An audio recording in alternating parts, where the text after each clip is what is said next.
Hey, so tonight we're going to dive into what dating was like in the Victorian era. And trust me, if you think modern dating is complicated with all the apps and mixed signals, wait until you hear about the maze of etiquette books, chaperones, and social rules that governed every single interaction between men and women in the 1850s. We're talking about a time when even making eye contact had rules, when a lifted hat was basically a text message, and when receiving a gift from the wrong person could ruin your reputation forever. Oh, and if you're enjoying these stories, I'd really appreciate a like or subscribe. Super curious where you're all listening from. So drop a comment with your location and what time it is there. Always blows my mind how people are falling asleep to this all over the world. Alright, find that cozy spot.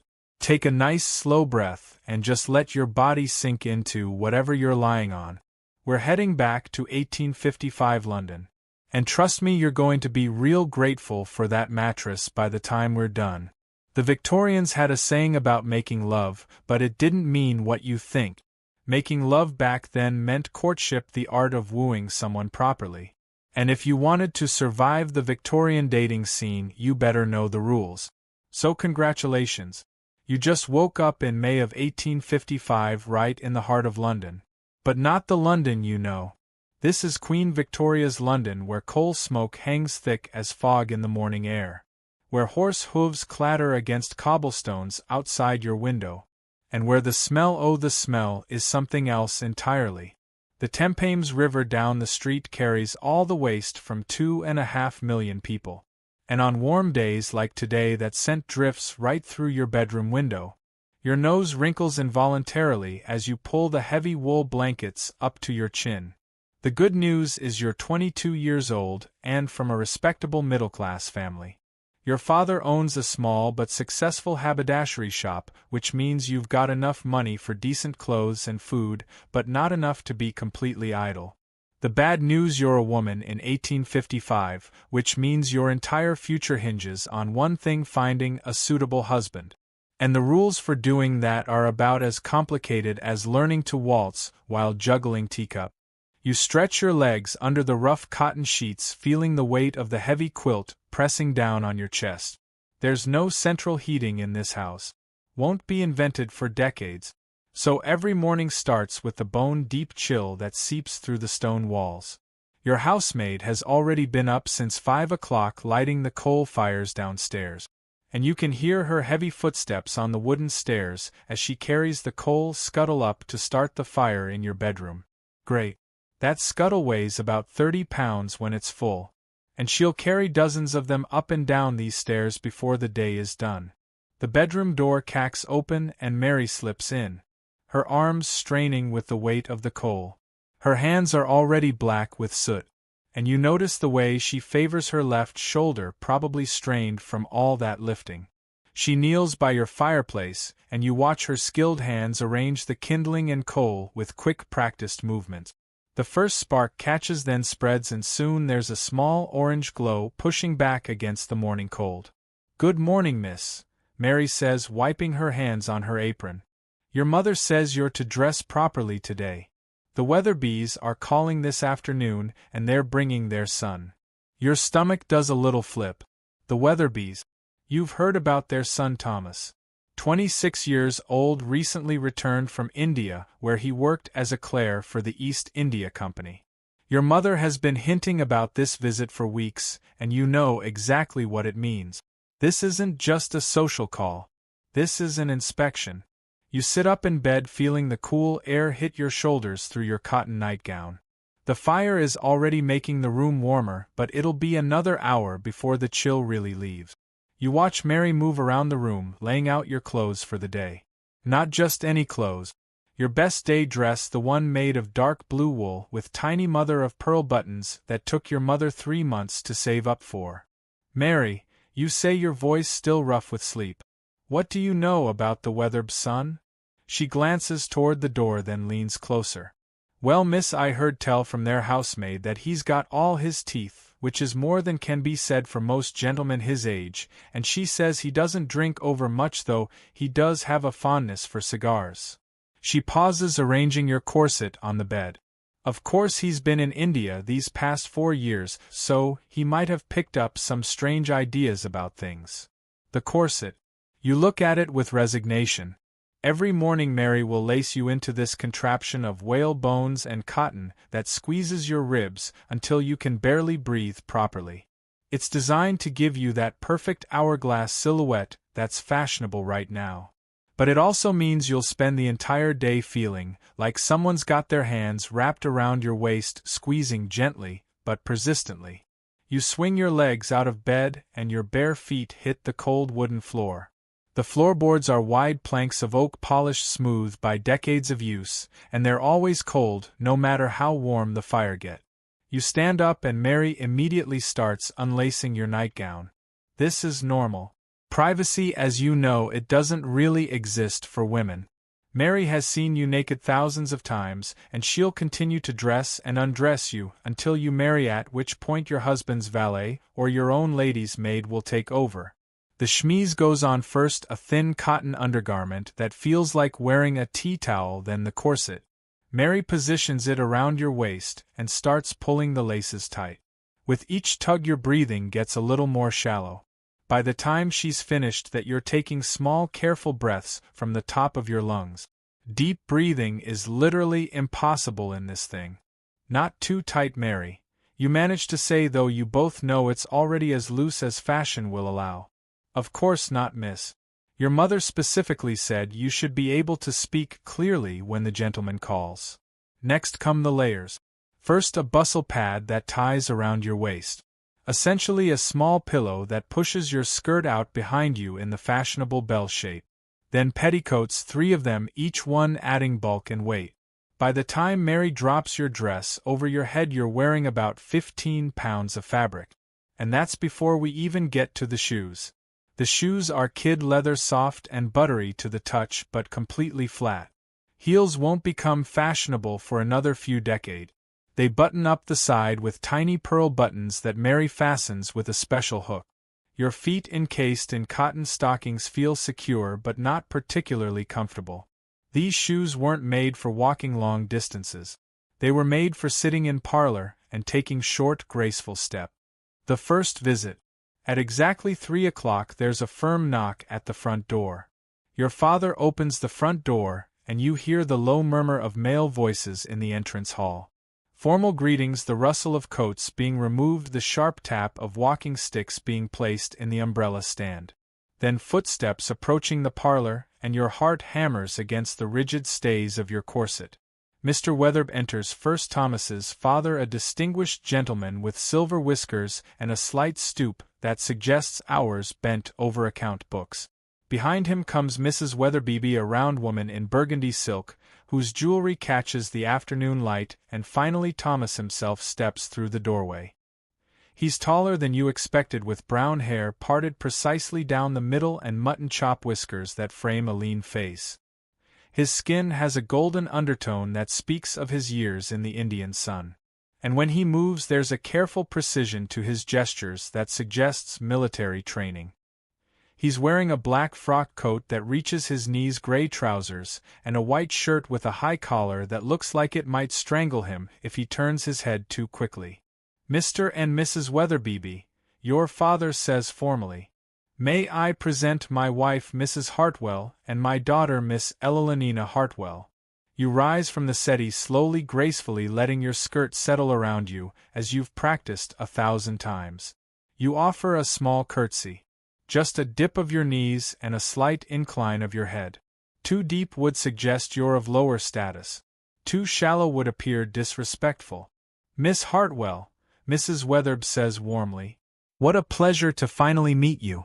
Thomas has been quite eager for this introduction. Thomas steps forward and offers a brief bow. Miss Hartwell.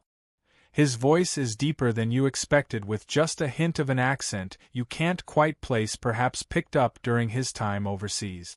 Mr. Wetherb, you reply, meeting his eyes briefly before lowering your gaze.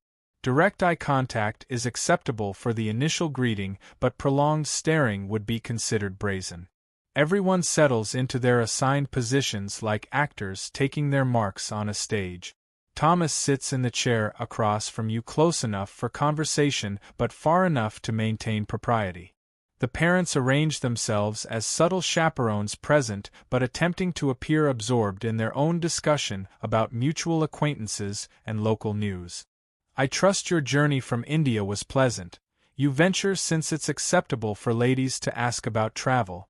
Indeed, though rather lengthy, Thomas replies. 3 months aboard ship provides ample time for reflection. I found myself quite ready to return to English soil and English society.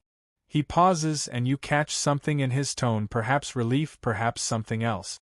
The climate there can be challenging for those of us unaccustomed to such intensity. You nod sympathetically, though you've never been farther from London than Brighton. I imagine the heat must be quite overwhelming. We complain when our summers reach 70 degrees. Quite so. In Bombay we often saw temperatures above 100 degrees with humidity that made the very air feel thick as soup. He shifts in his chair, and you notice how he unconsciously loosens his collar just slightly. I confess I developed a great appreciation for English rain during my time away. This draws a small smile from you, a genuine one, not the practice parlor smile your mother taught you. Rain is certainly something we have in abundance.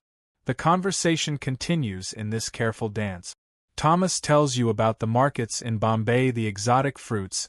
He learned to enjoy the challenge of managing clerks who spoke a dozen different languages.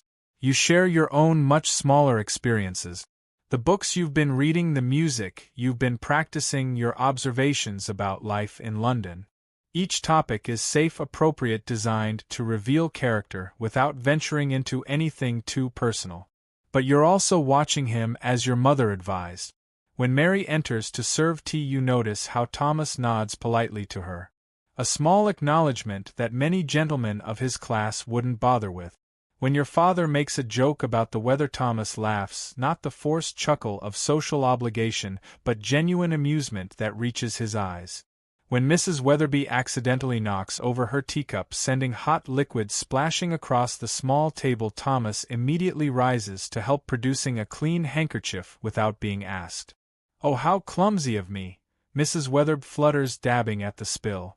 "Not at all," your mother soothes, while Mary quickly appears with a cloth to clean up the mess. These things happen. But you've noticed something else.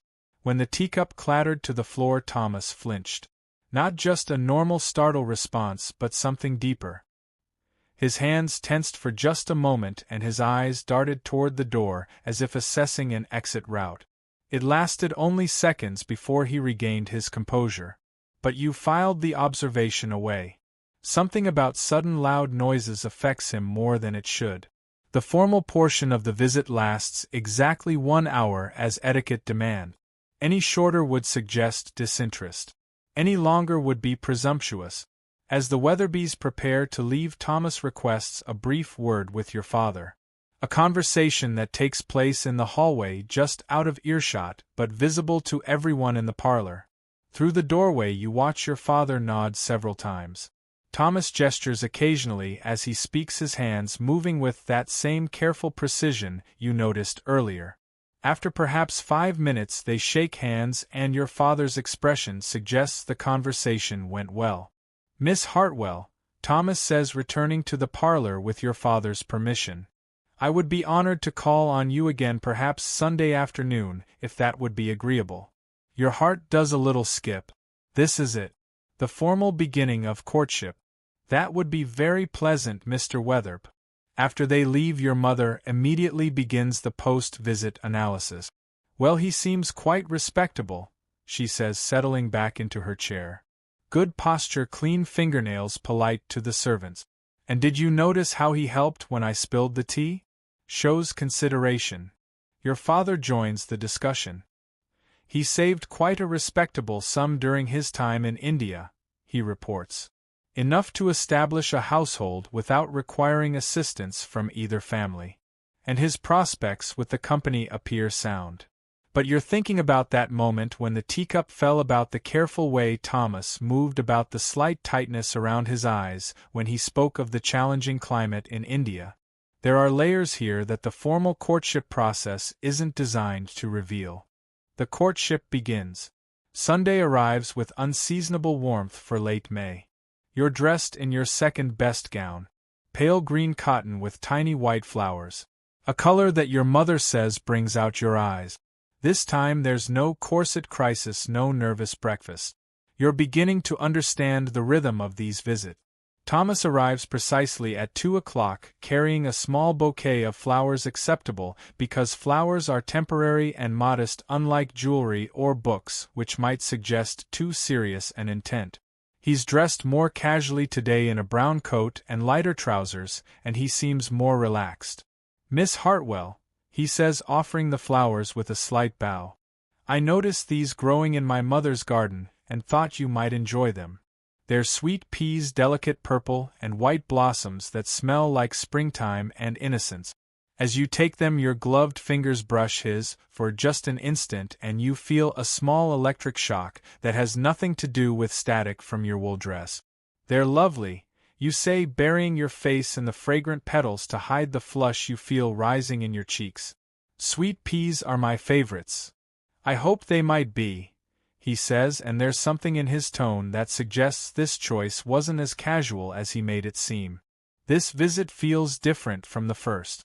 With the initial formalities out of the way, the conversation flows more naturally.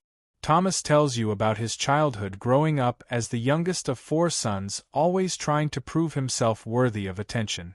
You share stories about your education, the small school you attended where you learned French and drawing and enough mathematics to manage household accounts. "I confess," Thomas says during a lull in the conversation, "I find London quite overwhelming after 4 years in smaller communities. The noise, the crowds, the pace of everything. Sometimes I wonder if I've forgotten how to be properly English." There's a vulnerability in this admission that surprises you. Gentlemen aren't supposed to express uncertainty or weakness.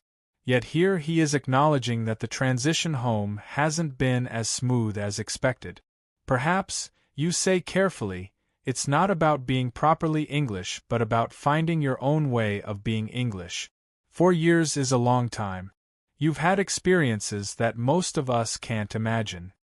He looks at you with something approaching surprise, as if he hadn't expected such understanding. "You're very perceptive, Miss Hartwell." Over the following weeks, Sunday visits become routine. Thomas calls every Sunday at 2 o'clock, staying for exactly the prescribed hour. Sometimes you sit in the parlor, sometimes you walk in the small garden behind your house, always with your mother or Aunt Caroline within sight. The conversations grow deeper, more personal, though still bounded by the limits of propriety. You learn that Thomas has nightmares sometimes. He mentions this obliquely when explaining why he often looks tired on Monday mornings. You discover that he writes poetry, though he's too embarrassed to share any with you. He tells you about the strange foods he learned to enjoy in India, the festivals he witnessed, the complexity of managing business relationships across cultural divide. In return, you share your own carefully guarded thoughts, your frustration with the limits placed on women's education, your secret ambition to travel to see places beyond London's borders, your love of novels, though you're careful not to mention the more scandalous ones you borrow from your friend Catherine. During your 4th Sunday visit, Thomas makes a request that sends your pulse racing. "Miss Hartwell," he says, glancing toward where your mother sits with her needlework, "I wonder if you might consent to accompany me to the exhibition at the Crystal Palace next Saturday with proper chaperonage." Naturally. This is significant. Attending a public event together represents a new level of courtship, a semi-public declaration that you're officially keeping company. Your mother's needle pauses in her embroidery as she waits for your response.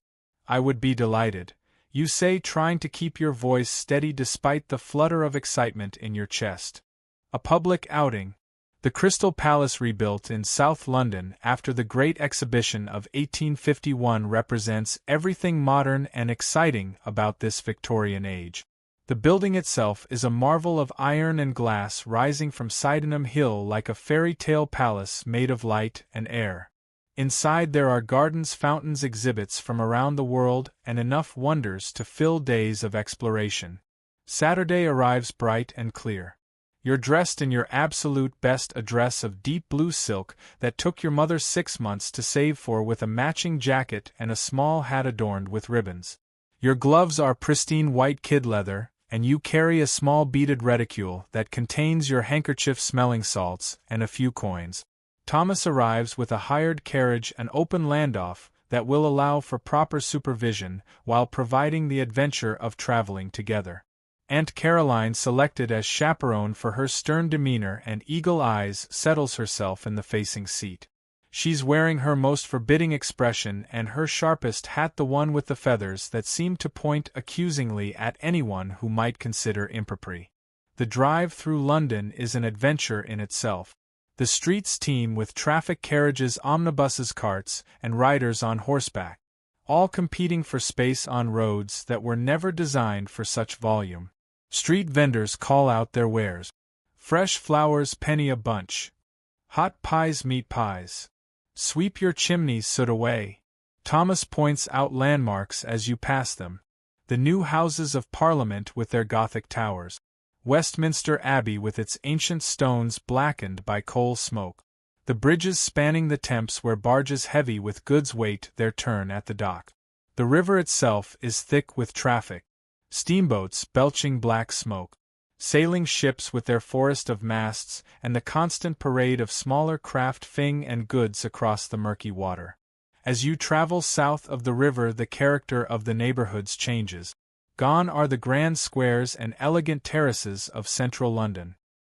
Here the houses are smaller, crowded closer together, and the air smells of industrial smoke mixed with something less pleasant.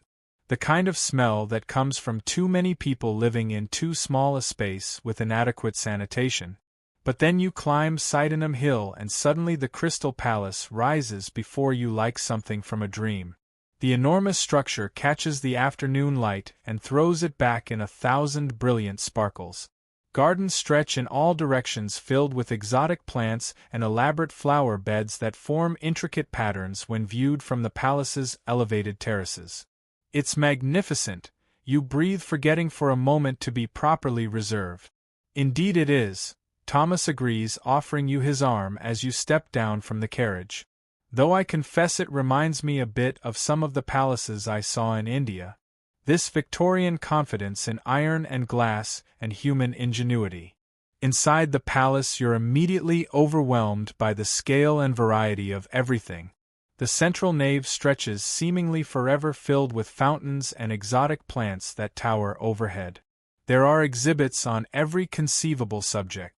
The latest industrial machinery, collections of butterflies from around the world, displays of native crafts from the far reaches of the British Empire, and artistic installations that blend science with beauty. Thomas guides you through the crowds with careful attention to your comfort.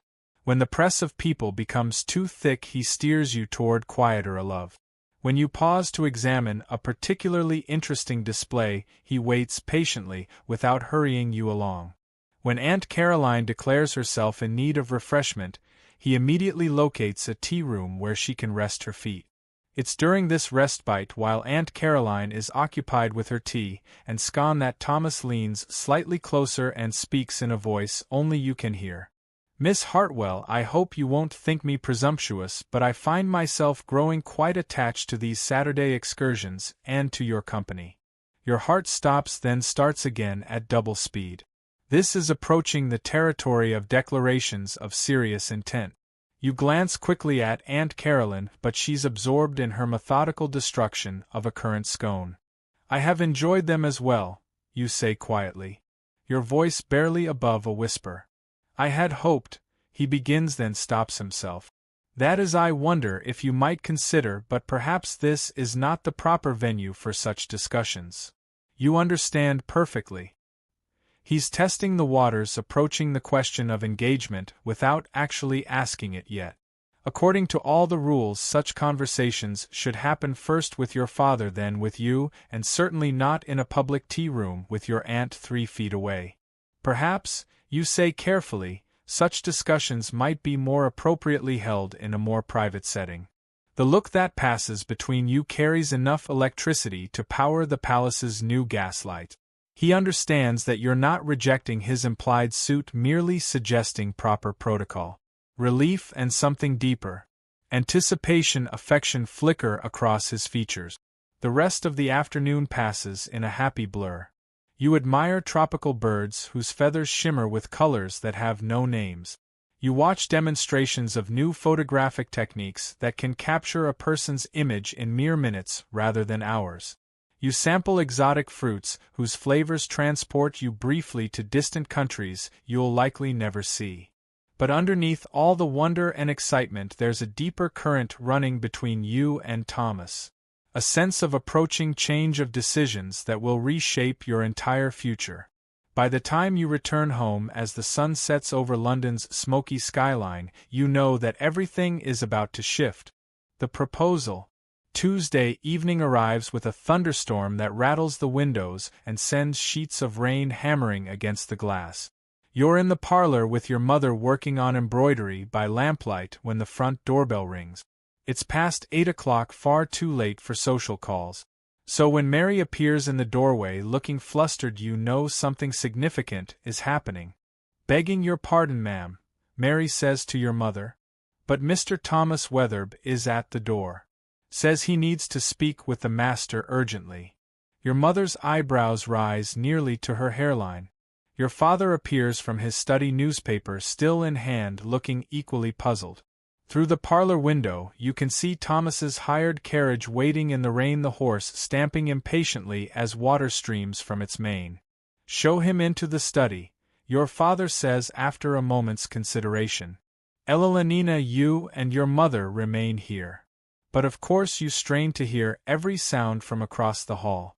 The murmur of male voices, serious and low, your father's occasional indeed, and Thomas's longer responses that you can't quite make out.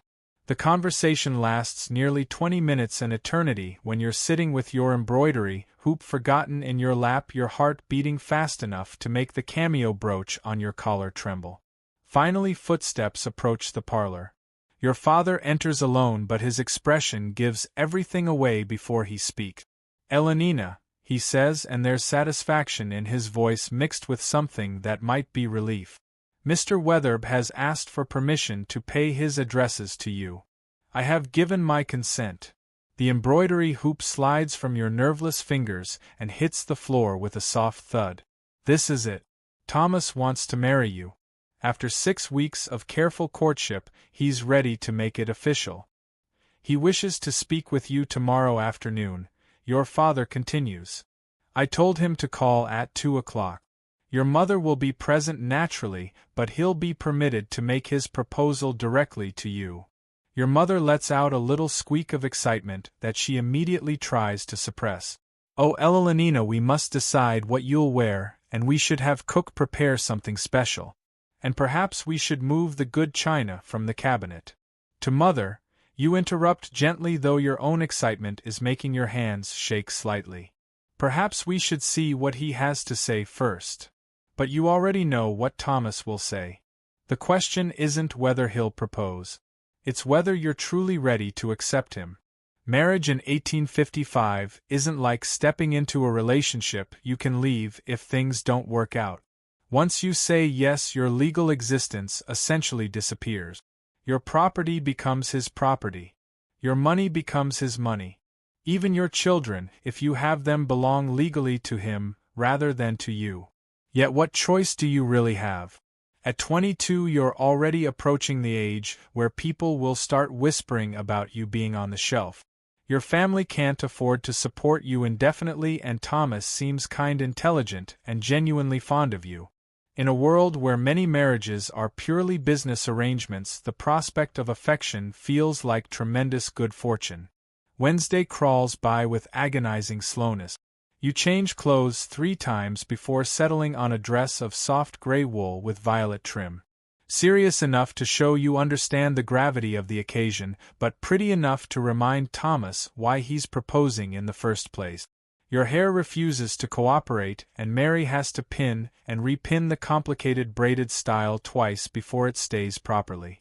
At precisely 2 o'clock Thomas arrives carrying a small velvet box that makes your stomach perform acrobatic. He's wearing his best black coat and a fresh white shirt with a collar so stiff it looks like it might cut his throat if he turns his head wrong. His hands are shaking just slightly as he removes his gloves. "Miss Hartwell," he says formally though his eyes are warm. "Mrs. Hartwell." He nods to your mother, who has positioned herself in the corner chair with her needlework close enough to supervise but far enough to provide the illusion of privacy. You sit on the edge of the settee, your back straight, your hands folded in your lap. Thomas takes the chair across from you. The same arrangement as those first visits, but now everything feels different. Electric final. "Miss Hartwell," Thomas begins, then stops and takes a deep breath. "Elenina, if I may. I have spoken with your father, and with your permission, I would like to speak directly to your heart. This is the moment when everything changes." You nod, not trusting your voice. "These past weeks of knowing you have been among the happiest of my life," he continues, his voice gaining confidence. "Your intelligence, your kindness, your strength of character. All of these qualities have made me realize that I cannot imagine my future without you in it." He slides from his chair to one knee beside the settee, the velvet box now openly displayed in his hands. "Elenina Hartwell, would you do me the tremendous honor of becoming my wife?"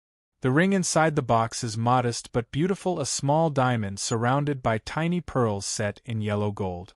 It's not flashy or ostentatious, but it's clearly been chosen with care and represents a significant expense for a man in Thomas's position. "Yes," you whisper. Then find your voice. "Yes, Thomas the First would be honored to accept."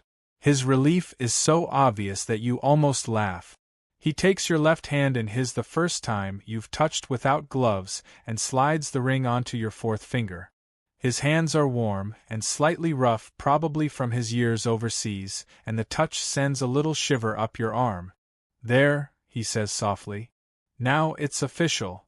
From her corner your mother makes a small sound that might be a suppressed sob of happiness. When you look over, she's dabbing at her eyes with her handkerchief, while trying to appear absorbed in her embroidery. The rest of the visit passes in a blur of practical discussions.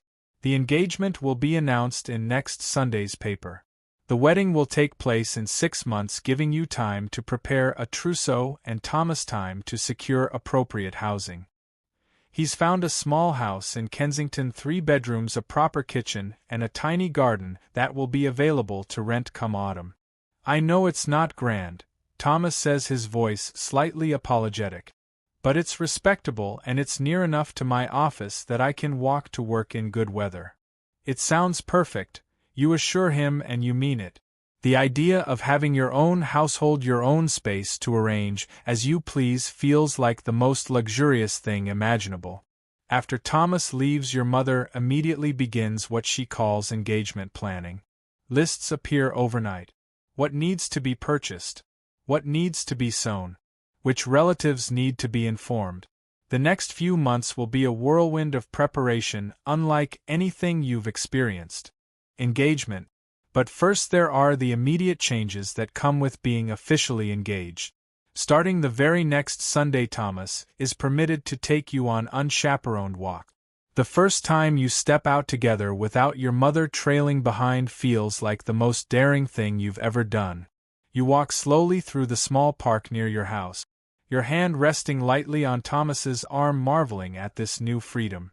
For the first time in your courtship, you can speak without measuring every word for its appropriateness under parental supervision.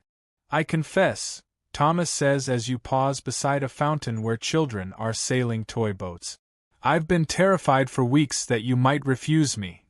"Were you really?" you ask, surprised. "But surely you could tell that I enjoyed your visits." "Enjoyed them, yes. But enjoyment and willingness to marry are quite different things." He adjusts his grip on his walking stick. "I know I'm not the most exciting prospect. No title, no great fortune, and I come with some complications from my time abroad."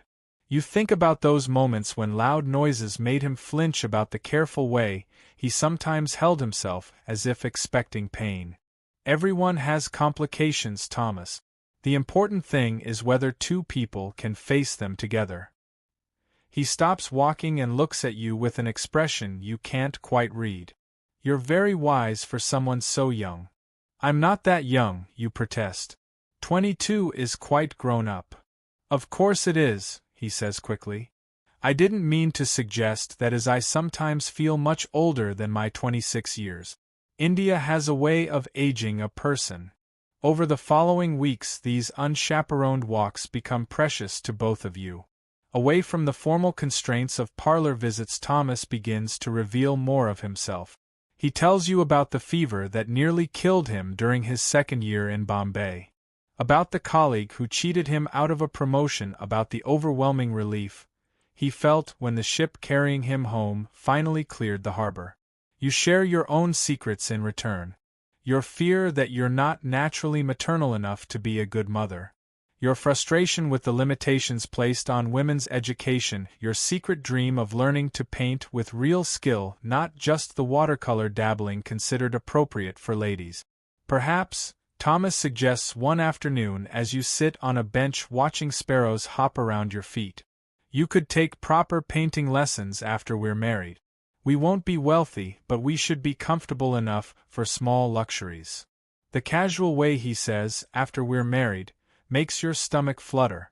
It's becoming real, this future you're planning together. Along with the walks come other new privileges. Thomas is now permitted to visit you in the front parlor without formal supervision, though he's still required to leave before nightfall.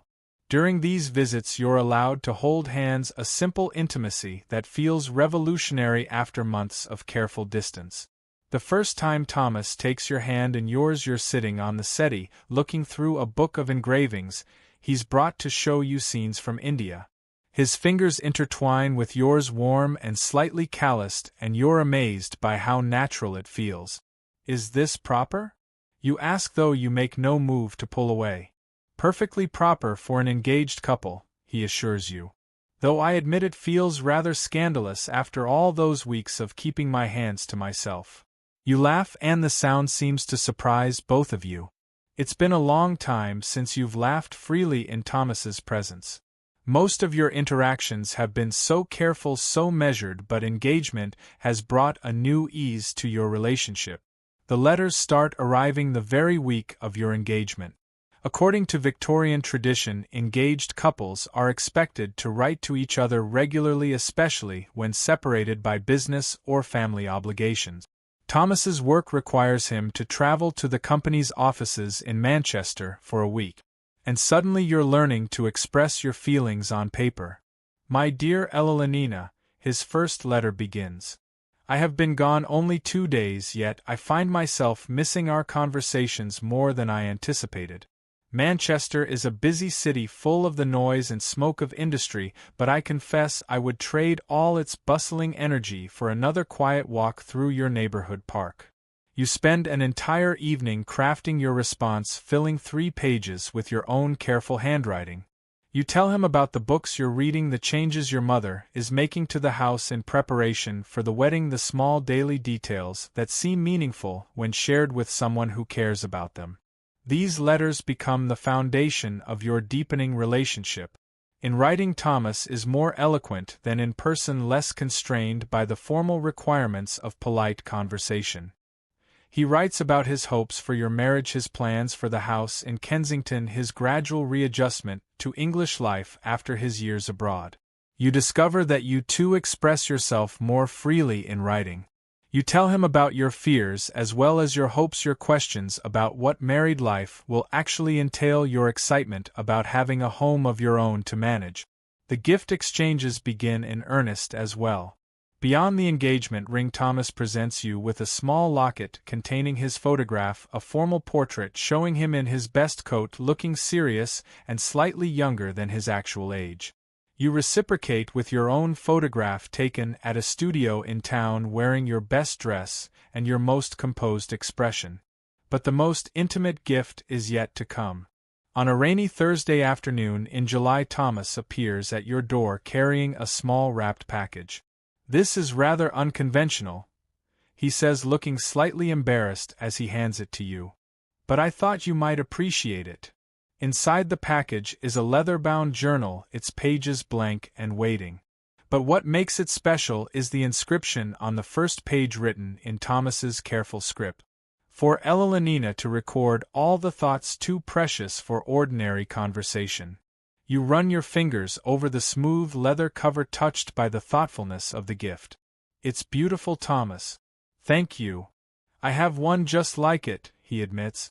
I thought perhaps we might both keep journals during our engagement, not to share necessarily, but to help us think through all the changes ahead.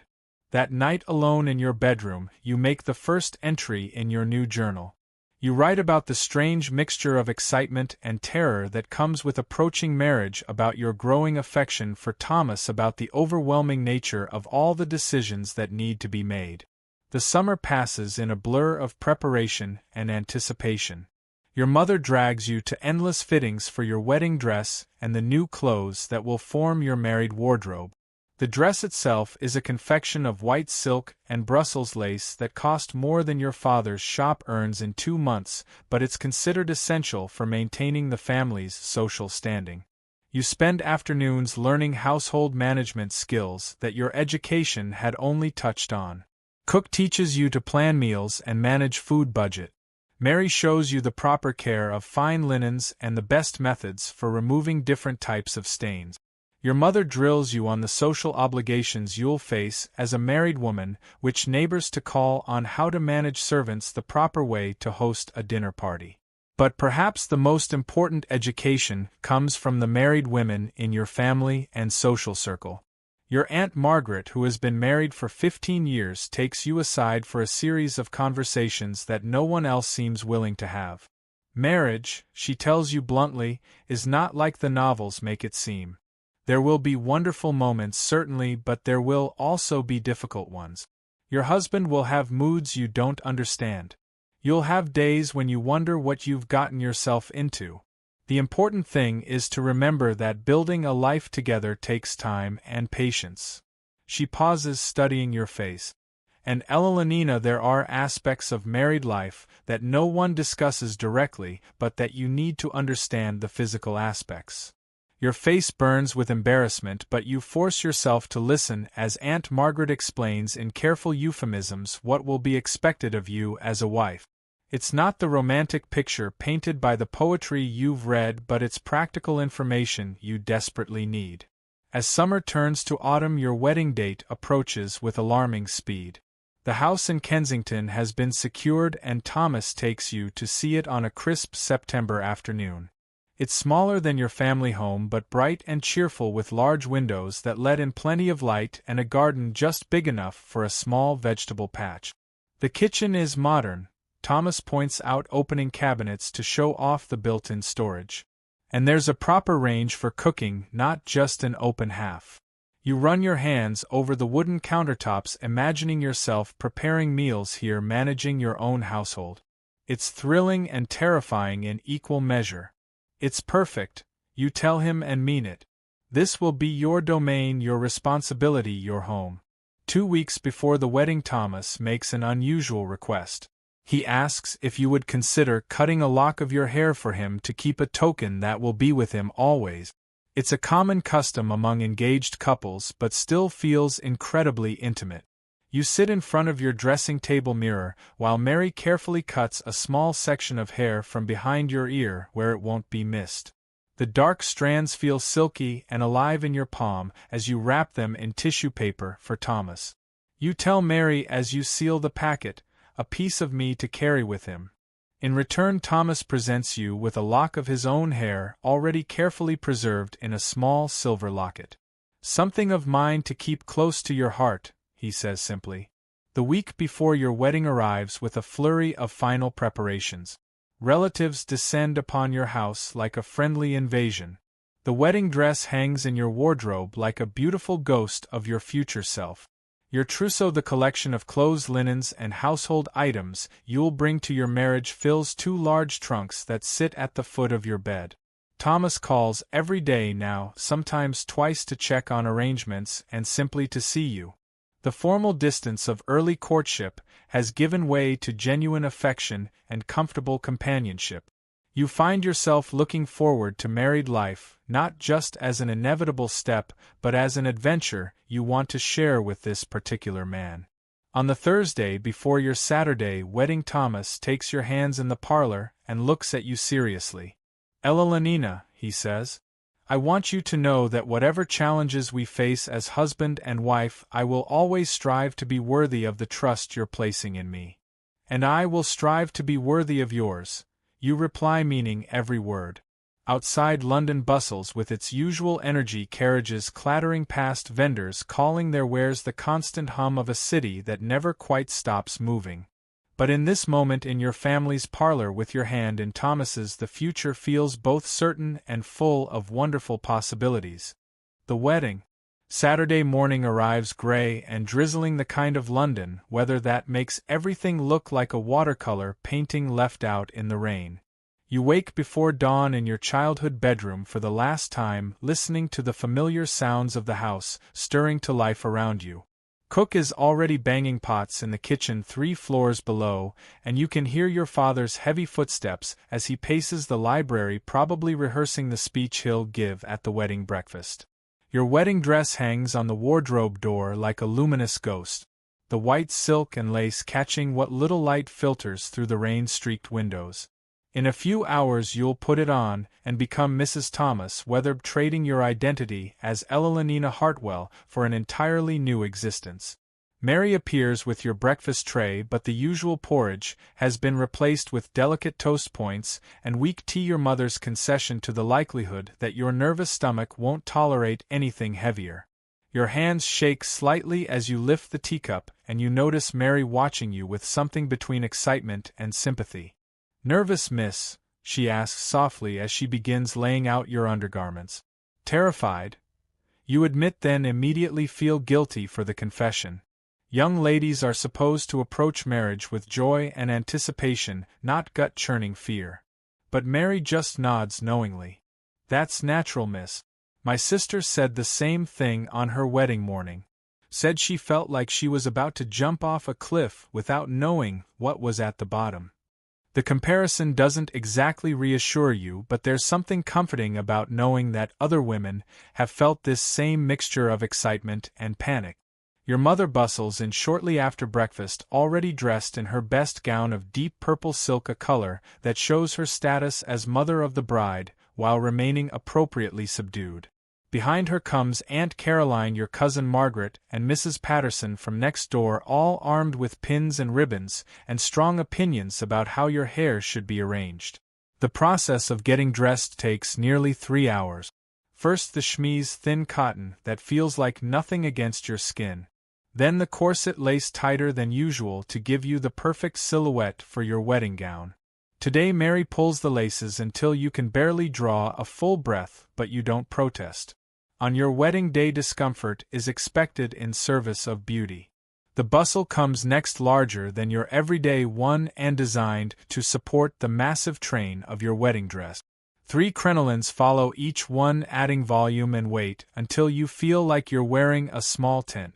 By the time the actual dress slides over your head, you're already tired from the sheer physical effort of carrying all these layers. But when Mary fastens the final pearl button and steps back, the reflection in your mirror takes your breath away. The woman looking back at you is elegant, sophisticated, beautiful in a way that your everyday self never manages to achieve. The dress transforms you into someone worthy of a proper Victorian wedding.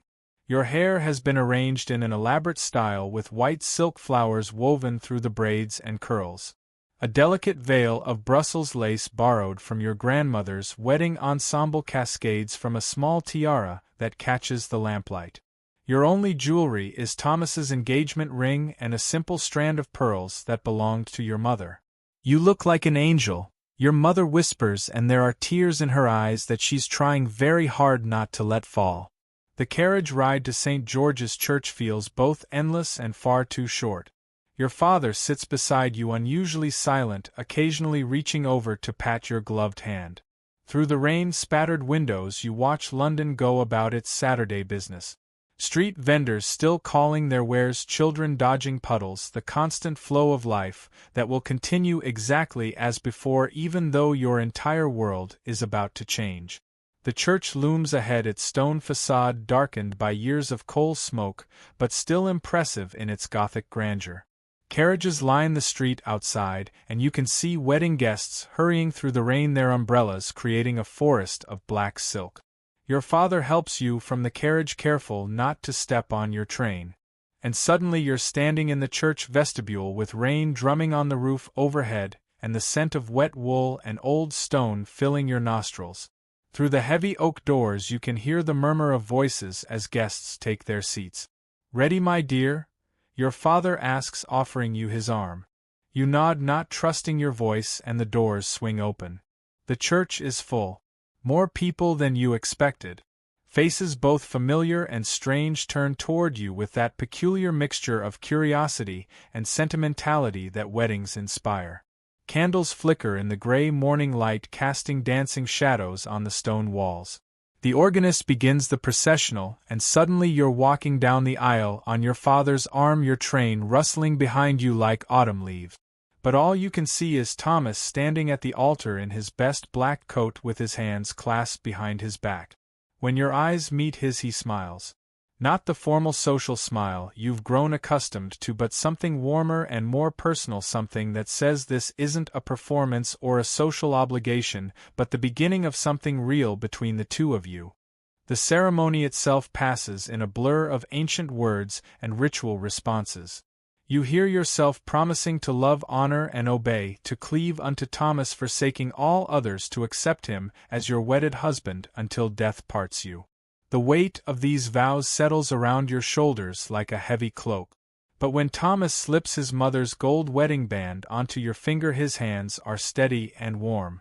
"I now pronounce you man and wife," the rector declares. And suddenly it's official. You are married. You belong to Thomas now, legally and socially and in every way that matters to Victorian society. The kiss Thomas gives you is brief and chaste, appropriate for a church full of witnesses. But you feel the promise of more intimate moments in the gentle pressure of his lips against yours when you turn to face the congregation as Mr. and Mrs. Weatherby. The world looks slightly different than it did an hour ago. The wedding breakfast takes place at your family home, which has been transformed for the occasion. The dining room table groans under the weight of an elaborate feast. Roasted fowl, ham glazed with honey, fresh bread still warm from the oven, jellies and custards, and a three-tiered cake decorated with sugar flowers that look almost real enough to smell. But you can barely eat between the tight corset and the nervous energy that hasn't left you since morning. You sip champagne, a rare luxury that makes your head feel light and floaty, and smile until your cheeks ache as guests offer congratulations and advice. Uncle William, slightly red-faced from his own encounters with the champagne, insists on giving an impromptu speech about the sanctity of marriage and the duties of wives. Aunt Margaret regales you with stories about the early days of her own marriage, most of which involve domestic disasters and misunderstandings that seem hilarious in retrospect but probably weren't at the time. Thomas stays close to your side throughout the reception, occasionally touching your hand or murmuring reassurances when the social obligations become overwhelming. You notice how he deflects the more intrusive questions about your wedding trip and future plans, protecting your privacy even in the midst of celebration. As the afternoon wears on and the guests begin to drift away, the reality of what comes next starts to settle in. Tonight you'll sleep in your new home as Thomas's wife. The physical intimacies that Aunt Margaret alluded to in her careful conversations will become reality. The abstract concept of marriage will transform into daily domestic life with this man you've known for only a few months. By 5 o'clock the last of the guests have departed, leaving behind a house that looks like a party battlefield. Empty glasses, crumpled napkins, chairs pushed askew. Your mother is already directing the servants in cleaning up, but her eyes keep drifting to you with a mixture of pride and something that might be worry. "Time to change into your traveling dress," she says gently, and suddenly your throat feels tight with unshed tears. The traveling dress is practical dark green wool with a matching jacket designed for the carriage ride to your new home and the beginning of your new life. As Mary unlaces your wedding gown for the last time, you feel like you're shedding one identity and stepping into another. Your father loads your trunks into Thomas's hired carriage while your mother fuses over final details. Do you have your gloves, your reticule, the small bag of personal items you'll need for tonight? Each question feels loaded with meaning you're not quite ready to examine. The goodbyes are harder than you expected. Your parents stand on the front step. Your mother crying openly now. Your father attempting stoic dignity but not quite succeeding. This house has been your entire world for 22 years. And now you're leaving it forever. Write to us soon, your mother calls as the carriage pulls away. And remember what I told you about being a good wife. Thomas takes your hand as the familiar streets of your childhood disappear behind you. Are you all right? He asks softly. I think so, you say, though you're not entirely sure. It's just everything is different now. Yes, he agrees. But different can be good, can't it? The first night. The house in Kensington looks smaller than you remembered but welcome coming in the early evening light. Smoke rises from the chimney suggesting that Mrs. Davies, the housekeeper Thomas hired, has been preparing for your arrival. The front garden is tidy with late blooming roses that smell sweet despite the earlier rain. Thomas helps you from the carriage, and you notice how carefully he guides you up the front steps as if you might break. The front door opens before you reach it, revealing Mrs. Davies, a comfortable-looking woman in her 50s with graying hair and kind eyes. Welcome home, Mrs. Wetherbe, she says, and the title sounds strange in your ears. You are Mrs. Wetherbe now. Evelina Hartwell no longer exists. The house has been prepared for your arrival with obvious care. Fresh flowers in the front parlor, a fire burning cheerfully in the grate, the scent of something delicious coming from the kitchen. Mrs. Davies leads you through rooms that are now yours to arrange and manage, explaining the household routine she's established and asking about your preferences for meals and daily schedules. Your bedroom, yours and Thomas's now, overlooks the small back garden. The bed is larger than the one in your childhood room, with a white coverlet that looks crisp and inviting. Your trunks have already been delivered and sit waiting to be unpacked, full of the trousseau items you've spent months accumulating. Thomas hovers in the doorway, suddenly seeming as nervous as you feel.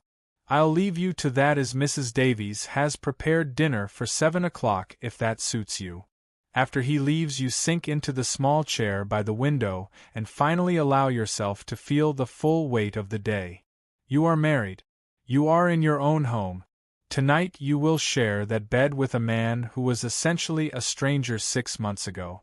Mrs. Davies appears with a tea tray and the offer to help you unpack, but you find yourself craving a few minutes of solitude to process everything that's happened. She seems to understand, bustling away with promises to call you when dinner is ready. Dinner is served in the small dining room by candlelight. Just you and Thomas at opposite ends of a table that feels both intimate and formal. Mrs. Davies has prepared roasted chicken with vegetables from the garden, and everything tastes wonderful even though your appetite hasn't quite returned. Thomas tells you about the arrangements he's made for your first week of marriage. No visitors, no social obligations, just time for the two of you to adjust to living together. He's taken leave from his office. An unusual step that shows how seriously he's taking this transition. I thought we might spend tomorrow arranging the books in the library, he suggests over the custard dessert. And perhaps you'd like to see the kitchen properly to discuss meal planning with Mrs. Davies. These mundane domestic details feel both overwhelming and reassuring. This is what marriage actually is. Not the romance of novels or the drama of wedding ceremonies, but the daily business of sharing a life with another person. After dinner you sit together in the parlor, Thomas reading aloud from the evening paper while you attempt to focus on your embroidery. But the domestic tranquility feels fragile, underpinned by your awareness of what's expected to happen when you retire for the night. At 9 o'clock Mrs. Davies appears to bank the fires and secure the house for the evening. She bids you both good night with a meaningful look that makes your cheeks burn, and suddenly you're alone with your husband in your new home. Elena, Thomas says softly, setting aside his paper. I want you to know I understand this is all very new for you. We needn't, there's no pressure for anything to happen quickly. His consideration touches you deeply even as it highlights the strangeness of your situation. You know each other well enough to feel genuine affection, but not well enough to navigate intimate physical relationship without awkwardness. Thank you, you whisper. That means a great deal to me. When you finally go upstairs together, Thomas shows you the small dressing room where he'll change into his night clothes, giving you privacy to prepare for bed. Alone in the bedroom, you trade your traveling dress for the fine cotton nightgown that was part of your trousseau. Then sit at the dressing table to brush your hair. In the mirror you watch yourself performing this nightly ritual in a new setting. The woman looking back at you is the same as always, but everything around her has changed. This is your room now. Your mirror, your bed, your life. When Thomas returns wearing a cotton night shirt and dressing gown, you're sitting on the edge of the bed feeling shy and uncertain. He moves carefully, respectfully, settling on the other side of the bed with space between you. Elenina, he says quietly. I meant what I said downstairs. We have our whole lives to figure this out together. You turn to look at him in the dim light from the bedside candle. His hair is slightly mussed. His face serious but kind. This is your husband. This gentle, patient man is yours now, and you are his. I know, you say, and I'm grateful for your patience. He reaches across the space between you and takes your hand. The same gesture that felt so revolutionary during your engagement now carrying even deeper meaning. We're going to be all right, aren't we? He asks, and you hear the uncertainty beneath his confidence. Yes, you say, and find that you actually believe it. We're going to be all right. Married life. The first days of marriage pass in a blur of domestic adjustment and small discoveries. You learn that Thomas likes his coffee strong and black, that he hums unconsciously while shaving, that he sometimes talks in his sleep, usually numbers and dates from his work account. He discovers that you're not naturally early to rise, that you have strong opinions about how books should be organized, and that you make the most beautiful flower arrangements he's ever seen. Mrs. Davies proves invaluable in helping you establish your role as mistress of the household. She teaches you to plan menus that balance nutrition with budget, to manage household accounts, to oversee the cleaning and maintenance schedules. It's more complex than you expected, running even a small household, but deeply satisfying in ways you hadn't anticipated. You write your first letter as a married woman to your parents describing your new home and your settling in process. The signature, your daughter Elenina Wetherb, looks strange on the page, but less strange each time you write it. Thomas returns to work after a week, leaving you alone in the house with Mrs. Davies and your own thoughts. The solitude feels both liberating and slightly overwhelming. For the first time in your life, you're responsible for structuring your own days without parents or teachers or social obligations to guide you. You spend the morning rearranging the parlor furniture to better catch the light from the windows. After lunch, you walk to the nearby shops to introduce yourself to the local merchants as Mrs. Wetherb of Elm Street. The baker, the grocer, the fishmonger all treat you with a respect due to a respectable married woman, and you begin to understand the social weight that comes with your new status. When Thomas returns that evening, you've prepared dinner yourself. A simple meal, but one you've cooked with your own hands in your own kitchen. The pride on his face when you tell him makes the effort worthwhile. You're turning into quite the housewife, he says. And there's admiration in his voice that makes your heart flutter. I'm learning, you reply. Mrs. Davies is a patient teacher. As weeks pass, you settle into the rhythm of married life. Thomas leaves for his office each morning after breakfast, returning in the evening with stories about his colleagues and the challenges of readjusting to English business practices after his years abroad. You fill your days with household management, correspondence with family and friends, and the slowly developing social obligations that come with your new status as a married woman. The physical intimacy that seems so daunting on your wedding night develops gradually naturally as you grow more comfortable with each other. Thomas is patient and gentle, and you discover that the mysterious aspects of marriage that no one discusses directly are not as frightening as you'd imagined. Your first dinner party as a married couple takes place 6 weeks after your wedding. 3 other couples from the neighborhood carefully chosen for their respectability and social compatibility. You spend days planning the menu with Mrs. Davies, polishing the good china, arranging flowers throughout the house. The evening goes well, conversation flows, the food is praised, and you receive several compliments on your hostessing skills. After the guests leave, you and Thomas sit in the parlor feeling the satisfaction of a successful social debut. "You were magnificent tonight," Thomas tells you, loosening his collar after hours of formal politeness. "I was so proud watching you manage everything so gracefully." "Were you really?" you ask, still glowing from the evening's success. "Absolutely. You're going to be a wonderful addition to Kensington society." As autumn deepens into winter, you realize that you've successfully made the transition from daughter to wife, from girl to woman. The fears that seemed so overwhelming on your wedding morning have mostly faded, replaced by the comfortable routine of shared domestic life. You still miss your family home, sometimes still feel occasionally overwhelmed by the responsibilities of running your own household. But you've also discovered joys you hadn't anticipated. The satisfaction of creating a home that reflects your own taste. The pleasure of having time to pursue interests like painting and music without parental oversight.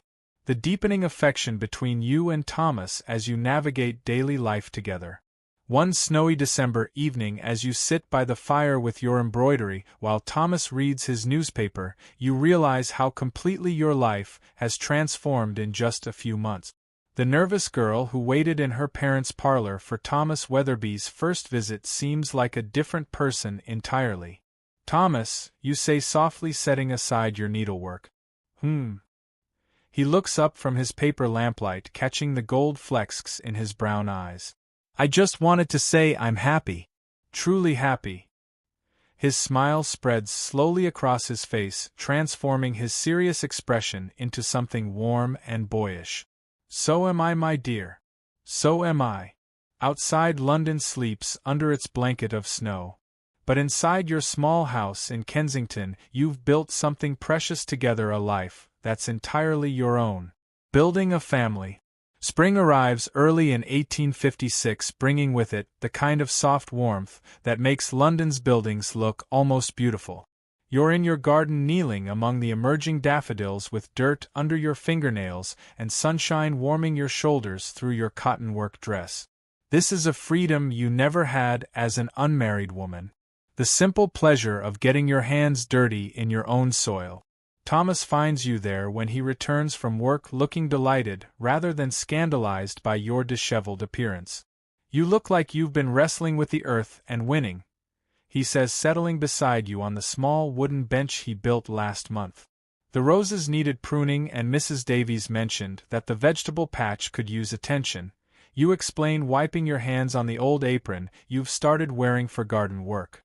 "I discovered I rather enjoy it. This is one of the unexpected joys of married life, the freedom to develop interests that might have been considered unsuitable for an unmarried lady. Your painting has improved dramatically now that you can hire a proper teacher, rather than relying on the superficial instruction deemed appropriate for young ladies. You've started reading novels that would have been forbidden in your parents' house, discussing them with Thomas over dinner like intellectual equals. "I have news," Thomas says, settling back against the bench with the satisfied expression of a man bringing home good tidings. "Peterson is retiring at the end of the year, and I'm being considered for his position. It would mean a substantial increase in salary." Your heart skips with excitement. Peterson's position would make Thomas a senior clerk with real responsibility and prospects for further advancement. More importantly, it would provide the financial security to start thinking about expanding your little household. "Thomas, that's wonderful. Do you think you'll get it?" The manager seemed encouraging, he says, trying to contain his optimism but not quite succeeding. He mentioned that my experience in India gives me advantages over the other candidates. Over dinner that evening you discuss what Peterson's position might mean for your future. A larger house perhaps with room for the children you both want. The ability to hire additional help for Mrs. Davies, maybe even a small carriage of your own, instead of relying on hired vehicles for longer journeys. But you've also learned to appreciate what you already have. The intimacy of your small house where every room holds memories you've created together. The satisfaction of managing your own domestic world.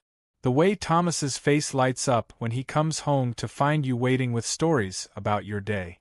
Your first wedding anniversary approaches in the autumn, and you find yourself marveling at how completely your life has transformed. The nervous bride who could barely breathe in her wedding corset has evolved into a confident woman who runs her household with skill, maintains her own social connections, and has learned to navigate the physical and emotional complexities of marriage with growing ease. The anniversary celebration is quietly perfect. Dinner at home with your best china and flowers from your own garden, followed by an evening at the theater to see a comedy that leaves you both laughing until your sides ache. Afterward, walking home through the gaslit streets with your hand tucked securely in Thomas's arm, you realize that somewhere along the way love has grown from the careful affection of your engagement into something deeper and more sustaining. "Do you ever think about how we met?" you ask as you pause under a street lamp to admire the golden light it casts on the autumn leaves. "Often," Thomas admits. "I remember thinking you looked terrified that first afternoon. I was worried you might faint." "I was terrified." You laugh. "I'd never spoken to a man I wasn't related to without my mother hovering 3 feet away. And there you were asking about my reading and actually listening to the answers. You were the first woman I'd met who spoke to me like I was a person rather than a potential husband," he says, his voice growing more serious.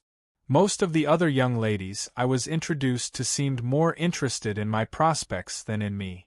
This honesty is another gift of marriage, the ability to speak frankly about feelings and experiences that social convention would never have allowed during courtship. You've learned that Thomas sometimes still wakes from nightmares about his time in India, that he occasionally struggles with melancholy during London's grey winter months. He's discovered that you have a quick temper when truly provoked, that you can be stubbornly independent about household decisions, and that you sometimes cry over novels even when you know the characters aren't real. These imperfections, rather than diminishing your affection, have somehow deepened it.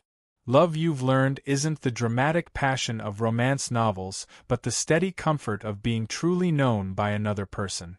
Winter brings unexpected challenges when Thomas falls ill with a fever that keeps him bedridden for nearly 2 weeks. For the first time you experience the fear that comes with genuine partnership. The terrifying realization that your happiness depends on another person's well-being. You nurse him yourself despite Mrs. Davis's offers to take over the more unpleasant aspects of sick care. You sit beside his bed reading aloud when he's awake, checking his temperature throughout the night, preparing the special broths and tains that the doctor recommends. When the fever finally breaks and Thomas's eyes focus clearly on your face for the first time in days, you understand something fundamental about the vows you spoke in that flower-filled church. "Hello, wife," he whispers, his voice still but unmistakably himself again. "Hello, husband," you reply, and the relief in your voice surprises you both. His recovery is slow but steady. And during the long afternoons when he's well enough to sit up but not strong enough for normal activities, you spend hours talking about things you've never discussed before. Your childhood fears and dreams. His experiences during the voyage to India. The homesickness that nearly overwhelmed him during his first months abroad. The different futures you both imagined before you met each other. "I used to think I might remain unmarried," you confess one gray February afternoon as you sit beside his chair mending one of his shirts. "Become one of those independent women who travel and write books and scandal the neighbors." "You still could," Thomas says quietly. "Write books, I mean. You have intelligent observations about everything you read." The suggestion startles you. Writing books is something respectable women simply don't do except for moral instruction or children's stories. But the idea plants itself in your mind like a seed waiting for the right conditions to grow. When spring returns, it brings Thomas's promotion and the salary increase that comes with it. You celebrate by taking a week's holiday in Brighton, your first trip together since your wedding. The seaside town is fashionable with couples your age, and you enjoy the novelty of being tourists together, exploring the pier and the shops, walking along the beach where the ocean stretches endlessly toward France. It's during this holiday that you realize you're probably expecting your first child. The signs are still subtle: a slight queasiness in the mornings, unusual fatigue, a sensitivity to certain smells that you've never experienced before. You decide to wait until you're certain before telling Thomas, but the possibility adds a golden edge to everything you see and do. Back in London, Dr. Matthews confirms your suspicions with the kind of gentle congratulations that doctors reserve for respectable married women. You're approximately 2 months along, he estimates, which means the baby will arrive sometime in early winter. That evening you break the news to Thomas over dinner, watching his face transform from confusion to understanding to joy so pure it makes your throat tight with emotion. "A baby," he says as if testing the words. Our baby, you confirm, and suddenly you're both crying and laughing at the same time. The pregnancy changes everything and nothing simultaneously. Your daily routines continue much as before, but now every decision is made with consideration for the child growing inside you. Mrs. Davies begins preparing the small room next to your bedroom as a nursery. Thomas becomes almost comically protective, insisting on carrying anything heavier than a teacup and worrying whenever you're out of his sight for more than an hour. Your mother visits more frequently now, full of advice about managing pregnancy and preparing for motherhood. Some of it is helpful.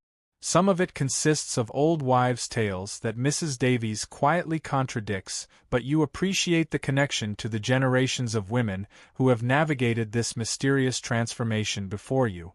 The physical changes are gradual at first, then increasingly obvious as summer progresses. Your dresses require careful alteration to accommodate your expanding waist. You develop strange cravings for foods you've never particularly enjoyed and sudden aversions to smells that never bothered you before. The exhaustion of early pregnancy gives way to a period of remarkable energy, followed by the increasing unwieldiness of your final months. Thomas adapts to each stage with patient consideration. When you can no longer bend over to tend your garden, he takes over the weeding and watering. When walking becomes uncomfortable, he suggests quiet evenings at home rather than social visit. When you become too large to comfortable share your usual chair in the parlor, he immediately purchases a wider one designed specifically for your changing needs. You're being ridiculously considerate, you tell him one October evening as he helps you settle into your new chair with cushions arranged just so. I'm being appropriately considerate, he corrects. You're creating a human being that seems to merit some extra attention. The baby arrives on a snowy December morning 3 days after your second wedding anniversary. The labor is long and difficult, but when Dr. Matthews finally places your daughter in your arms, the pain becomes irrelevant. She's perfectly formed and remarkably alert, with Thomas's brown eyes and what promises to be your stubborn chin. She's beautiful, Thomas whispers, settling carefully beside you on the bed to get his first close look at his daughter. She looks just like you. She looks like herself, you say, marveling at the tiny fingers that grip yours with surprising strength. Hello, little one. We've been waiting for you. You name her Charlotte, after the author whose novels you've grown to love despite their scandalous reputation. Charlotte Wetherbe. A name that sounds both proper and slightly adventurous, which seems fitting for a daughter who arrived during a blizzard with obvious opinions about the timing. The first months of motherhood are exhausting in ways you never anticipated. Charlotte proves to be a demanding baby who sleeps fitfully and nurses frequently. Mrs. Davies hires her niece Sarah to help with the additional laundry and cleaning, but much of the responsibility falls to you. Thomas helps as much as Victorian convention allows, taking over the night feedings when possible and entertaining Charlotte while you rest during the afternoons. I had no idea babies were such tyrants, you confessed to Thomas one morning after a particularly difficult night. She has very strong opinions for someone who can't even hold her head up properly. She's definitely your daughter, he replies with a grin that suggests this is a compliment rather than criticism. As Charlotte grows from demanding newborn to alert infant to curious toddler, your household settles into new rhythms. Thomas's career continues to advance. Peterson's position has led to additional responsibilities and the promise of further promotion. You've started writing in earnest, beginning with articles for women's magazines about household management and child rearing, then gradually moving toward more ambitious projects. Your second child, James, arrives when Charlotte is 2 years old, followed 18 months later by little Mary. The house in Kensington, once perfectly adequate for 2 people, becomes delightfully chaotic with 3 small children and the additional staff needed to manage them. By your 5th wedding anniversary, you've become pillars of your small community. Thomas serves on the church vestry and the local school board. You organize charitable events for poor mothers and children, drawing on your own experience to advocate for practical assistance rather than moral lectures. Your dinner parties are known for their lively conversation and excellent food, and young couples often seek your advice about the early challenges of marriage. One evening in late spring, as you're putting Charlotte to bed while Thomas reads to the younger children in the nursery next door, she asks a question that takes you by surprise. "Mama, how did you know Papa was the right person to marry?" You pause in your brushing of her dark curls, considering how to explain the complex process of Victorian courtship to a 5-year-old. "Well, darling, we spent time getting to know each other very carefully. We talked about important things and discovered that we enjoyed each other's company. But how did you know he would be a good papa?" This is more difficult to answer.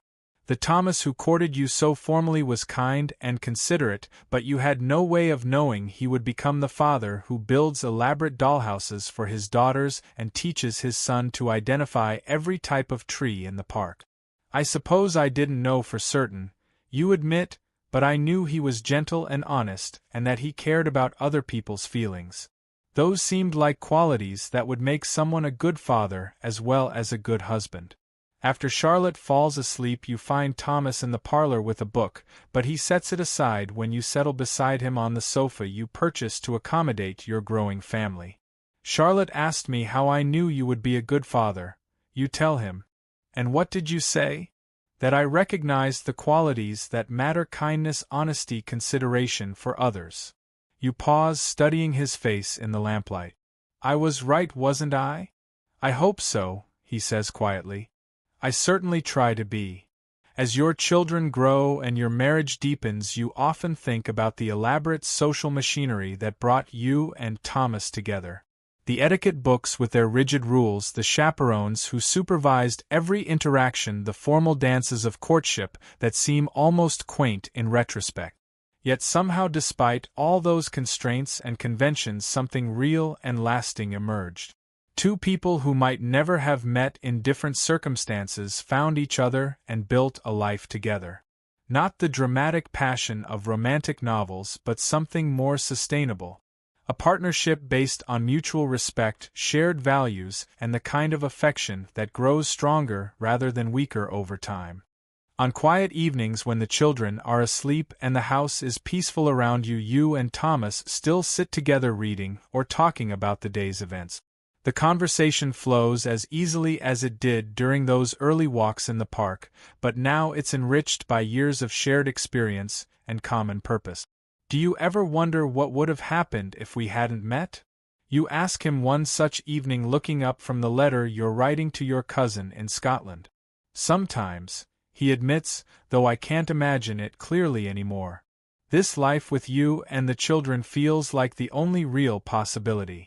The world around you is changing rapidly. Railways have revolutionized travel, making it possible to visit distant relatives in hours rather than days. Gaslighting is becoming common in better neighborhoods, pushing back the darkness that once defined winter evenings. Photography is growing more sophisticated, allowing families to preserve images of their children at every stage of growth. But the fundamental rhythms of domestic life remain constant. Children still need to be fed and clothed and educated. Households still require management and care. Marriages still depend on daily kindness and consideration between partners who have chosen to link their fates together. Looking back on your journey from nervous young woman to confident wife and mother, you're struck by how the elaborate social structures of Victorian courtship, for all their rigidity and artificiality, served an important purpose. They provided a framework within which two relative strangers could evaluate each other's character and compatibility before making a commitment that would shape the rest of their lives. The constraints that once seemed so oppressive, the constant supervision, the formal rules of interaction, the careful progression from acquaintance to engagement, created a space for gradual discovery. You and Thomas learned to know each other's minds before you shared physical intimacy, to appreciate each other's characters before you committed to a shared future. Modern young people, you suspect, might find such restrictions impossible to tolerate, but there was something to be said for the patience those conventions enforced, the careful building of relationship on a foundation of mutual respect and understanding. As you blow out the lamp and prepare to join Thomas upstairs, you feel a deep gratitude for the peculiar social machinery that brought you together. Without those etiquette books and chaperones, without the formal structure of calling hours and supervised walks, you might never have discovered that the serious young man from India and the nervous young woman from London could create something beautiful together.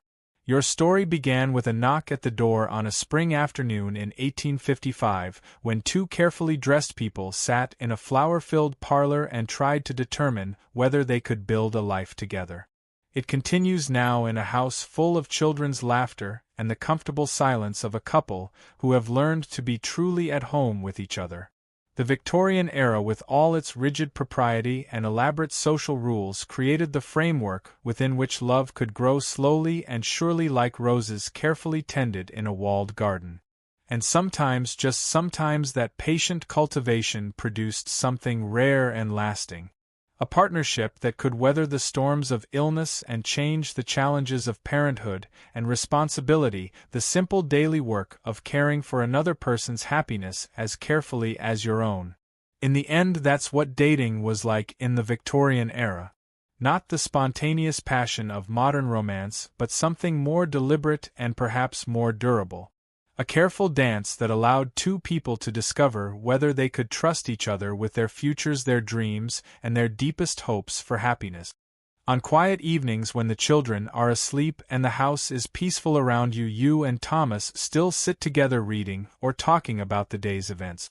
The conversation flows as easily as it did during those early walks in the park, but now it's enriched by years of shared experience and common purpose. Do you ever wonder what would have happened if we hadn't met? You ask him one such evening, looking up from the letter you're writing to your cousin in Scotland. Sometimes, he admits, though I can't imagine it clearly anymore. This life with you and the children feels like the only real possibility. The world around you is changing rapidly.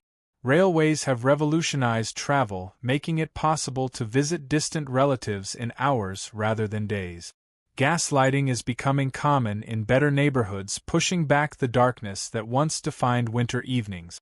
Photography is growing more sophisticated, allowing families to preserve images of their children at every stage of growth. But the fundamental rhythms of domestic life remain constant.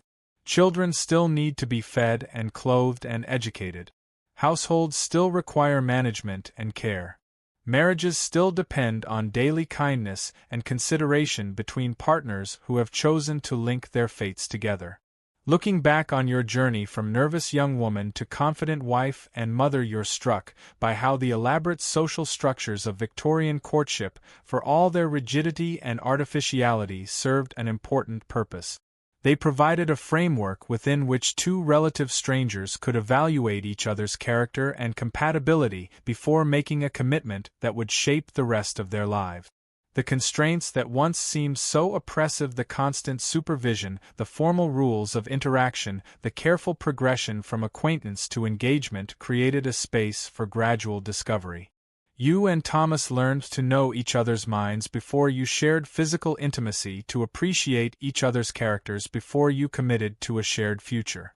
Modern young people, you suspect, might find such restrictions impossible to tolerate, but there was something to be said for the patience those conventions enforced, the careful building of relationship on a foundation of mutual respect and understanding.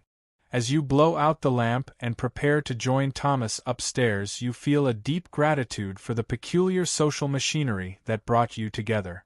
Without those etiquette books and chaperones, without the formal structure of calling hours and supervised walks, you might never have discovered that the serious young man from India and the nervous young woman from London could create something beautiful together. Your story began with a knock at the door on a spring afternoon in 1855, when two carefully dressed people sat in a flower-filled parlor and tried to determine whether they could build a life together. It continues now in a house full of children's laughter and the comfortable silence of a couple who have learned to be truly at home with each other. The Victorian era, with all its rigid propriety and elaborate social rules, created the framework within which love could grow slowly and surely, like roses carefully tended in a walled garden. And sometimes, just sometimes, that patient cultivation produced something rare and lasting. A partnership that could weather the storms of illness and change the challenges of parenthood and responsibility, the simple daily work of caring for another person's happiness as carefully as your own. In the end, that's what dating was like in the Victorian era. Not the spontaneous passion of modern romance, but something more deliberate and perhaps more durable. A careful dance that allowed two people to discover whether they could trust each other with their futures, their dreams, and their deepest hopes for happiness.